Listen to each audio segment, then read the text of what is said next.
Hi hello ಎಲ್ಲರಿಗೂ ನಮಸ್ಕಾರ. Ma'am story ಚಾನಲ್ಗೆ ಸ್ವಾಗತ. ಆಲ್ರೆಡಿ ತಮ್ಮನೇಲಿ ನೋಡಿರ್ತೀರ ಯಾವುದ್ರ ಬಗ್ಗೆ ವಿಡಿಯೋ ಮಾಡ್ತಿದ್ದೀನಿ ಅಂತ. ಸೊ ಸ್ಟಾರ್ಟ್ ಮಾಡೋಣ ತಡ ಮಾಡಿದೆ. ಸೊ ಹೆರಿಗೆಯ ನಂತರ ಜೋತು ಬಿದ್ದಿರುವ ಹೊಟ್ಟೆನ ಅಥವಾ ತುಂಬ ಬಲ್ಜ್ ಆಗಿರೋ ಹೊಟ್ಟೆನ ಕಡಿಮೆ ಮಾಡೋದು ಹೇಗೆ, ಕಡಿಮೆ ಮಾಡೋದಕ್ಕೆ ಆಗುತ್ತಾ ಸಿ ಸೆಕ್ಷನ್ ಡೆಲಿವರಿ ಆದಮೇಲೆ, ಯಾವ ಥರ ಕ್ರಮ ತಗೋಬೇಕು, ಏನೇನು ಎಕ್ಸಸೈಸ್ ಮಾಡಬೇಕು, ಯಾವ್ದು ಮಾಡಿದ್ರೆ ಕಡಿಮೆ ಆಗುತ್ತೆ ಅಂತ ಎಲ್ಲ ತುಂಬ ಎಲ್ಲರಿಗೂ ನಿರೀಕ್ಷೆ ಇರುತ್ತೆ, ಯಾವ್ದು ಮಾಡಿದ್ರೆ ಹೊಟ್ಟೆ ಬೇಗ ಕರಗುತ್ತೆ ಅನ್ನೋದಲ್ವಾ. ಸೊ ಪ್ರೆಗ್ನೆನ್ಸಿ ಟೈಮಲ್ಲಿ ಅಬ್ಡಾಮಿನಲ್ ಮಸಲ್ಸ್ ಏನಿದೆ ಅದು ಓವರ್ ಸ್ಟ್ರೆಚ್ ಆಗಿರುತ್ತೆ. ಸೊ ನೋಡ್ತಿರ್ಬೋದು ನೀವು, ಬಾಯ್ಸಿಗೆ ಯಾವ ರೀತಿ ಸಿಕ್ಸ್ ಪ್ಯಾಕ್ ಇರುತ್ತೆ ಆ ಥರ ಗರ್ಲ್ಸಿಗೆ ಕೂಡ ಇರುತ್ತೆ. ಓಕೆನಾ. ಸೊ ಅದು ಏನಾಗಿರುತ್ತೆ ಅಂದರೆ, ಪ್ರೆಗ್ನೆನ್ಸಿ ಟೈಮಲ್ಲಿ ಹೊಟ್ಟೆ ಬಲ್ಕಾಗಿ ಬರೋದ್ರಿಂದ ಇದು ಅಬ್ಡಾಮಿನಲ್ ಮಸಲ್ ಏನಿದೆ ಇದು ಸಿಕ್ಸ್ ಪ್ಯಾಕ್ ಅಂತ ಏನು ಕರಿತೀವಿ, ಅದರಲ್ಲಿ ಮಿಡ್ಲಲ್ಲಿರುವಂತಹ ಮಸಲ್ಸ್ ಏನಾಗಿರುತ್ತೆ ಅದು ಸ್ಟ್ರೆಚ್ ಆಗಿರುತ್ತೆ. ಅದು ಸ್ಟ್ರೆಚ್ ಆಗಿ ಸಪರೇಟ್ ಆಗಿರುತ್ತೆ. ಸೊ ಸಪರೇಟ್ ಆಗಿರೋ ಕಾರಣದಿಂದ ನಿಮಗೆ ಹೊಟ್ಟೆ ಅನ್ನೋದು ಹಾಗೇ ಇರುತ್ತೆ. ಇದು ಕಡಿಮೆ ಆಗುತ್ತೆ ಅಂತ ಅಂದ್ಕೊಳ್ತೀವಿ, ಬಟ್ ಒಬ್ಬೊಬ್ಬರಿಗೆ ಕಡಿಮೆ ಆಗಿರುತ್ತೆ. ಅಂದರೆ 2 ಇಂಚ್ ಒಂದು ಬೆರಳು ಹೋಗುವಷ್ಟು ಆಳ ಇರುತ್ತೆ. ನೀವು ಟೆಸ್ಟ್ ಮಾಡ್ಬೋದು ಇದನ್ನ ಹೇಗೆ ಅಂತ. ಸೊ ನಿಮ್ಮ ಹೊಟ್ಟೆ ಮಲ್ಕೊಂಡ್ಬಿಟ್ಟು ನೀವು ನಿಮ್ಮ ಹೊಟ್ಟೆ ಅಂದರೆ ಇದಿರುತ್ತೆ, ಒಕ್ಕಳು ಒಳಗಡೆ ಈ ರೀತಿ 1 ಫಿಂಗರ್ ಹೋಗುತ್ತಾ, 2 ಫಿಂಗರ್ ಹೋಗುತ್ತಾ, 3 ಫಿಂಗರ್ ಹೋಗುತ್ತಾ ಅಂತ ಟೆಸ್ಟ್ ಮಾಡ್ಕೊಳ್ಳಿ. ಇಫ್ 1 ಫಿಂಗರ್ ಹೋಗಿದ್ರೆ ಅಷ್ಟು ನಿಮಗೆ ಗ್ಯಾಪ್ ಬಿಟ್ಟಿಲ್ಲ ಅಂತ ಅರ್ಥ. 4 to 5 ಫಿಂಗರ್ಸ್ ಹೋಗಿದ್ರೆ ತುಂಬ ಗ್ಯಾಪ್ ಆಗಿ. ಮತ್ತು ಕೆಲವೊಂದು ಜನ ತುಂಬ ಕಷ್ಟವಾದಂತಹ ಎಕ್ಸಸೈಸ್ ಮಾಡ್ಲಿಕ್ಕೆ ಹೋಗ್ತಾರೆ ಹೊಟ್ಟೆ ಕರಗಿಸ್ಲಿಕ್ಕೆ ಬೇಗ. ಇದೆಲ್ಲ ಮಾಡೋಕ್ಕೆ ಹೋಗಬೇಡಿ. ಫಸ್ಟ್ ಮಗು ಇಂಪಾರ್ಟೆಂಟ್ ಅಲ್ವಾ. ನೀವೀಗ ಏನು ಮಾಡ್ತೀರಾ, ಮಗುಗೆ ನೀವೇನು ತಿಂತೀರಾ ಅದರಿಂದ ಅದಕ್ಕೆ ಹಾಲು ಹೋಗ್ತಿರುತ್ತೆ. ಸೊ ಹಾಲು ಕಡಿಮೆ ಆಗೋ ಚಾನ್ಸಸ್ ಇರುತ್ತೆ. ಡಯಟ್ ಮಾಡೋಕ್ಕೆ ಸ್ಟಾರ್ಟ್ ಮಾಡಿದ್ರೆ ಈಗಲಿಂದಾನೇ ಆಗಲಿ, ಒಂದು 7 to 8 ಮಂತ್ಸ್ ಆಗಲಿ, ಮಗು ಊಟ ತಿನ್ನೋಕ್ಕೆ ಸ್ಟಾರ್ಟ್ ಮಾಡಿದ್ರೆ, ಅಂದರೆ ಸಾಲಿಡ್ ಫುಡ್ಸ್ ತೊಗೊಳೋಕೆ ಸ್ಟಾರ್ಟ್ ಮಾಡಿದಾಗ ನೀವು ಸ್ವಲ್ಪ ಲೈಟಾಗಿ ಎಕ್ಸಸೈಸ್ ಮಾಡಿ, ಡಯಟ್ ಮಾಡಿ ಪರವಾಗಿಲ್ಲ. ಬಟ್ ಸ್ಟಾರ್ಟಿಂಗೇ ಹೊಟ್ಟೆ ಕರಗಿಸ್ಬೇಕು ಅಂತ ಯಾವುದಾದ್ರು ಎಕ್ಸಸೈಸ್ ಮಾಡಿಕೊಂಡು ಡಯಟ್ ಮಾಡಬೇಡಿ. ಮತ್ತು ಬೆಲ್ಟ್ನ ಹಾಕೊಳ್ಳೋಕೆ ಹೇಳ್ತಾರೆ. ಬೆಲ್ಟ್ ಅಥವಾ ಸ್ಯಾರಿ ಕಟ್ಕೊಂಡ್ರೆ ಹೊಟ್ಟೆ ಕಡಿಮೆ ಆಗುತ್ತೆ ಅಂತ ಹೇಳ್ತಾರೆ. ಬಟ್ ನಾರ್ಮಲ್ ಅವರು ಇಮಿಡಿಯೇಟಾಗಿ ಕಟ್ಕೊಂಡ್ರೆ ಓಕೆ, ಅವ್ರಿಗೇನು ತೊಂದರೆ ಆಗಲ್ಲ. ಬಟ್ ಸಿ ಸೆಕ್ಷನ್ ಅವರು ಅಟ್ಲೀಸ್ಟ್ 3 ಮಂತ್ಸ್ ಅವರಿಗೆ ಆ ಗಾಯ ಹೀಲ್ ಆಗಬೇಕಂದ್ರೆ ಅಟ್ಲೀಸ್ಟ್ 3 to 4 ಮಂತ್ಸ್ ಬೇಕೇ ಬೇಕು. ಅವರಿಗೆ ಪೇಯ್ನ್ ಇರುತ್ತೆ, ಮತ್ತು ಅವರು ಸೀರೆನೆಲ್ಲ ಕಟ್ಕೊಳ್ಳೋದಕ್ಕೆ ಆಗೋದಿಲ್ಲ. ಬೆಲ್ಟ್ ಸಜೆಸ್ಟ್ ಮಾಡ್ತಾರೆ. ಬೆಲ್ಟ್ ಕೂಡ ಆಫ್ಟರ್ 3 ಮಂತ್ಸ್ನೇ ಹಾಕೊಳ್ಳೋದಕ್ಕೆ ಹೇಳ್ತಾರೆ. ಬಟ್ ಇದೇನಾಗುತ್ತೆ ಅಂದರೆ ಬೆಲ್ಟಿಂದ ಕೂಡ ನಮಗೆ ಹೊಟ್ಟೆ ಕರಗೋದಿಲ್ಲ. ನಿಮ್ಮ ಬ್ಯಾಕ್ಗೆ ಅದು ಬೆಲ್ಟ್ ಏನಿರುತ್ತೆ ಅಥವಾ ಸ್ಯಾರಿ ಏನಿರುತ್ತೆ ಅದು ಸಪೋರ್ಟ್ ಮಾಡುತ್ತೆ. ನಿಮಗೆ ಬಗ್ದಾಗ ಎಲ್ಲ ಅಂದರೆ ಬ್ಯಾಕ್ ಪೇನ್ ಬರೋದಿಲ್ಲ. ಸೊ ಆ ಒಂದು ರೀಸನಿಗೆ ಬೆಲ್ಟ್ ಏನಿದೆ ಅದನ್ನು ಕಟ್ಕೋಬೋದು. ಬಟ್ ಅದರಿಂದನೇ ಹೊಟ್ಟೆ ಹೋಗುತ್ತೆ ಅಂತಿಲ್ಲ. ಮತ್ತು 9 ಮಂತ್ಸ್ ತಗೊಂಡಿರುತ್ತೆ ನಮಗೆ ಬಾಡಿ ಬರೋದಕ್ಕೆ, ಅಂದರೆ ಪ್ರೆಗ್ನೆನ್ಸಿ ಟೈಮಲ್ಲಿ ಅದನ್ನು ಕಂಪ್ಲೀಟ್ ಹೋಗೋದಕ್ಕೆ ತುಂಬ ಟೈಮ್ ಹಿಡಿಯುತ್ತೆ ಅಲ್ವಾ. ಸೊ ಸಡನ್ನಾಗಿ ಯಾವುದೂ ಹೋಗೋದಿಲ್ಲ. ಮತ್ತು ಏನಂದರೆ ಪ್ರೆಗ್ನೆನ್ಸಿ ಟೈಮಲ್ಲಿ ತುಂಬ ಹೆವಿ ವೆಯ್ಟ್ ಇರುವಂತಹ ಮಗು ಅಥವಾ ಟ್ವಿನ್ಸ್ ಮಗು ಅದಂಥವರಿಗೆ ರೆಕ್ಟಸ್ ಅಬ್ಡಾಮಿನಲ್ ಮಸಲ್ಸ್ ಏನಿದೆ ಅದು ಓವರ್ ಸ್ಟ್ರೆಚ್ ಆಗಿರುತ್ತೆ. ಸೊ ಓವರ್ ಸ್ಟ್ರೆಚ್ ಆಗಿರೋದ್ರಿಂದ ಮಧ್ಯದಲ್ಲಿ ಇರುವ ಕನೆಕ್ಟಿವ್ ಟಿಶ್ಯೂ ಏನಿದೆ, ಲೀನಿಯಾ ಆಲ್ಬಾ ಅನ್ನೋದು, ಇದು ಸ್ಟ್ರೆಚ್ ಆಗೋದ್ರಿಂದ ಆ ಜಾಗದಲ್ಲಿ ಬೆಲ್ಲಿ ಏನಿರುತ್ತೆ ಅದು ಸ್ವಲ್ಪ ಹ್ಯಾಂಗಿಂಗ್ ಥರ ಆಗುತ್ತೆ. ಮೊದಲಿನ ಥರ ಫರ್ಮ್ನೆಸ್ ಇರೋದಿಲ್ಲ, ಮತ್ತು ಅದೆಲ್ಲ ಹೋಗ್ಬಿಡತ್ತೆ. ಫರ್ಮ್ನೆಸ್ ಏನಿರುತ್ತೆ ಈ ಥರ ಇದೆ ಅಂತ ಕೆಲವೊಂದು ಜನ ಏನು ಮಾಡ್ತಾರೆ, ಕ್ರಂಚಸ್ ಮಾಡೋದು, ಸಿಟಪ್ಸ್ ಎಲ್ಲ ಮಾಡಿದ್ರೆ ಸರಿ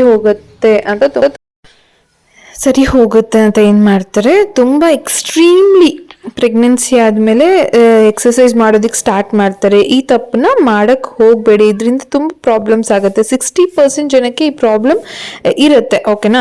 ಸ್ವಲ್ಪ ಜನಕ್ಕೆ ನಾರ್ಮಲ್ ಆಗಿರುತ್ತೆ, ಅಂದರೆ ಸ್ವಲ್ಪ ವಾಪಸ್ ನಾರ್ಮಲ್ ಶೇಪಿಗೆ ಬರುತ್ತೆ. 100% ಅಂತೂ ಬರಲ್ಲ, 80 to 90% ಅಷ್ಟು ನಾರ್ಮಲ್ ಶೇಪಿಗೆ ಬರುತ್ತೆ ಅವ್ರ ಬಾಡಿ ಏನಿದೆ.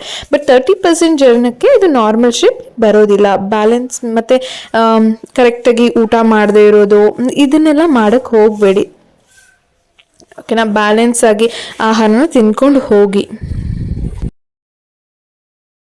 ಫ್ರೂಟ್ಸ್ ತಿನ್ನಿ, ತರಕಾರಿ ತಿನ್ನಿ, ಡ್ರೈ ಫ್ರೂಟ್ಸ್ ತಿನ್ನಿ, ಆರೋಗ್ಯವಾಗಿರುವಂತಹ ಫುಡ್ನ ತಿನ್ನಿ. ಓಕೆನಾ.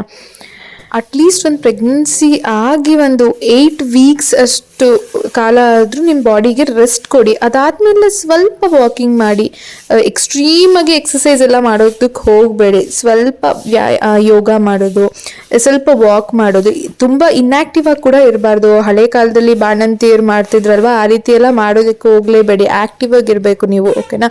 ಆ್ಯಕ್ಟಿವ್ ಆಗಿ ತಿನ್ಕೊಂಡು ಓಡಾಡಿಕೊಂಡು ವಾಕಿಂಗ್ ಕೂಡ ಮಾಡಿ. ಮತ್ತು ಪ್ರೆಗ್ನೆನ್ಸಿ ಆದಮೇಲೆ ಕೆಲವೊಬ್ಬರಿಗೆ ನ್ಯಾಚುರಲ್ ಆಗಿ ವೆಯ್ಟ್ ಲಾಸ್ ಆಗುತ್ತೆ ಕೆಲವೊಬ್ಬರಿಗೆ, ಬಟ್ ಇನ್ನು ಕೆಲವೊಬ್ಬರಿಗೆ ವೆಯ್ಟ್ ಅದೇ ರೀತಿ ಗೇನ್ ಆಗಿರ್ತಾರಲ್ವ, ಅದು ಕಡಿಮೆ ಆಗೋದಕ್ಕೆ ಟೈಮ್ ತೊಗೊಳುತ್ತೆ. ಮತ್ತು ಹಾರ್ಮೋನಲ್ ಚೇಂಜಸ್ ಎಲ್ಲ ಆಗಿರೋದ್ರಿಂದ ವೆಯ್ಟ್ ಲಾಸ್ ಆಗೋದಕ್ಕೆ ಟೈಮ್ ತೊಗೊಳುತ್ತೆ. ಆ್ಯಕ್ಟಿವಿಟಿನೇ ಇಲ್ಲ ಅಂದರೆ ಅದೇ ಟೈಮಲ್ಲಿ 10ರಿಂದ 15 kg ಅಷ್ಟು ಗೇನ್ ಆಗುವಂತಹ ಚಾನ್ಸಸ್ ಇದೆ. ಸೊ ಲಿಮಿಟಾಗಿ ಅಂದರೆ ಬ್ಯಾಲೆನ್ಸ್ಡಾಗಿ ತಿನ್ನಬೇಡಿ ಅಂತ ಹೇಳ್ತಿಲ್ಲ. ಒಂದು 2 months ಆದರೂ ರೆಸ್ಟ್ ತೊಗೊಂಡು ನಂತರ ಸ್ವಲ್ಪ ಎಕ್ಸಸೈಸ್ ಮಾಡೋದು, ಓವರ್ ಸಿಟಪ್ಸ್ ಎಲ್ಲ ಅಲ್ಲ. ನೋಡಿ, ಡಾಕ್ಟರ್ ರೆಕಮೆಂಡ್, ನಿಮ್ಮ ಡಾಕ್ಟರ್ನ ಕನ್ಸಲ್ಟ್ ಮಾಡಿ, ಅವ್ರು ಎಕ್ಸಸೈಸ್ ಹೇಳ್ತಾರೆ ಯಾವುದನ್ನ ಮಾಡಬೇಕು ಅಂತ, ಅದನ್ನು ಮಾಡ್ಕೊಂಡು ಹೋಗಿ.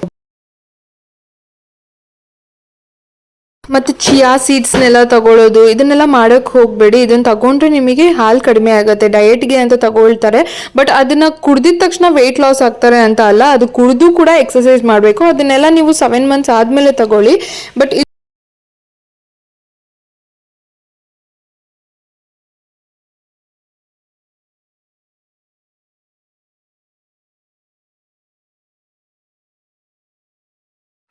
ಕೆಲವೊಂದು ಎಕ್ಸಸೈಸ್ ಹೇಳ್ತೀನಿ, ಈ ಥರ ಸಿಂಗಲ್ ಲೆಗ್ ಡ್ರಾಪ್ ಎಕ್ಸಸೈಸ್ ಮಾಡುವಂಥದ್ದು, ಇದನ್ನ ಕೂಡ ಮಾಡ್ಬೋದು ನೀವು.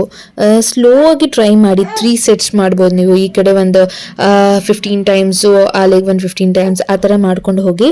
ಮತ್ತು ಕ್ರಂಚಿಂಗ್ ಟೈಗರ್ ಲಿಫ್ಟ್ ಅಂತ ಮಾಡ್ತಾರೆ, ಅದನ್ನು ಕೂಡ ನೀವು ಟ್ರೈ ಮಾಡ್ಬೋದು. ಡೆಡ್ ಬಗ್ ಅಂತ ಮಾಡ್ತಾರೆ. ಅಮ್ಮ ಆಗೋದೇ ಒಂದು ಖುಷಿ ಅಲ್ವಾ? ಅದರಲ್ಲಿ ಹೊಟ್ಟೆ ನೋಡಿ ಯಾಕೆ ನಾವಷ್ಟು ಏನೇನೋ ಪ್ರಯತ್ನ ಮಾಡಬೇಕು. ಹೋಗುತ್ತೆ ನಿಧಾನವಾಗಿ, ಸಮಯ ತಗೊಳುತ್ತಲ್ವ ಎಲ್ಲದಕ್ಕೂ. ಸೊ ನಿಧಾನವಾಗಿ ಯೋಚನೆ ಮಾಡಿ ಏನು ಮಾಡಬೇಕು.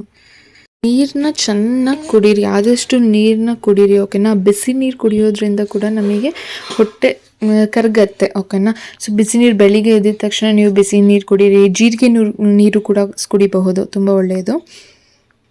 ನೆಕ್ಸ್ಟ್ ಏನಂದರೆ ಬೆಲ್ಟ್ ಅಥವಾ ಸೀರೆ ಕಟ್ಕೊತಾರೆ. ಸೊ ಡಾಕ್ಟರ್ಗೆ ಕೇಳಿ ನೀವು ಯಾವಾಗ ಕಟ್ಕೋಬೇಕಂತ. ಸೆಕ್ಷನ್ ಆದವರಿಗೆ, ಗಾಯ ವಾಸಿಯಾಗೋವರೆಗೂ ಕಟ್ಕೋಬಾರ್ದು. ಹಾಗೆ ನಾರ್ಮಲ್ ಡೆಲಿವರಿಗೂ ಕೂಡ ಇರುತ್ತೆ. ಸೊ ನೀವು ಇದು ಕಟ್ಕೊಂಡಿದ ತಕ್ಷಣ ಹೊಟ್ಟೆ ಕರಗತ್ತೆ ಅಂತಲ್ಲ, ಜಸ್ಟ್ ಬ್ಯಾಕ್ ಸಪೋರ್ಟಿಗಷ್ಟೇ. ಇದರಿಂದ ಹೊಟ್ಟೆ ಹೋಗುತ್ತೆ ಅನ್ನೋದೆಲ್ಲ ಸುಳ್ಳು, ಎಲ್ಲೂ ಪ್ರೂವ್ ಆಗಿಲ್ಲ ಇದರಿಂದ ಹೊಟ್ಟೆ ಹೋಗುತ್ತೆ ಅಂತ. ಸ್ವಲ್ಪ ಕಡಿಮೆ ಆಗ್ಬೋದು ಅಷ್ಟೇ. ನೆಕ್ಸ್ಟ್ ಎಕ್ಸಸೈಸ್ ಸ್ಟಾರ್ಟಿಂಗಿಂದನೇ ಅಂತೂ ಸ್ಟಾರ್ಟ್ ಮಾಡೋದಕ್ಕೆ ಹೋಗಲೇಬೇಡಿ. 1-2 months ರೆಸ್ಟ್ ತಗೊಳ್ಳಿ ಚೆನ್ನಾಗಿ. ಅದಾದಮೇಲೆ ನೀವು ಡಾಕ್ಟರ್ ಕೂಡ ಸಜೆಸ್ಟ್ ಮಾಡ್ತಾರೆ ಯಾವ ಎಕ್ಸಸೈಸ್ ಅಂತ. ಅದಾಗಿಲ್ಲ ಅಂದರೆ ವಾಕಿಂಗ್ ಮಾಡೋಕ್ಕೆ ಹೋಗಿ, ಸ್ವಲ್ಪ ವಾಕಿಂಗ್ ಮಾಡ್ತಾ ಹೋಗಿ. ಮತ್ತು ಜುಂಬಾ ಸೆಷನ್ಸ್ನ ತಗೊಳ್ಬೋದು ನೀವು.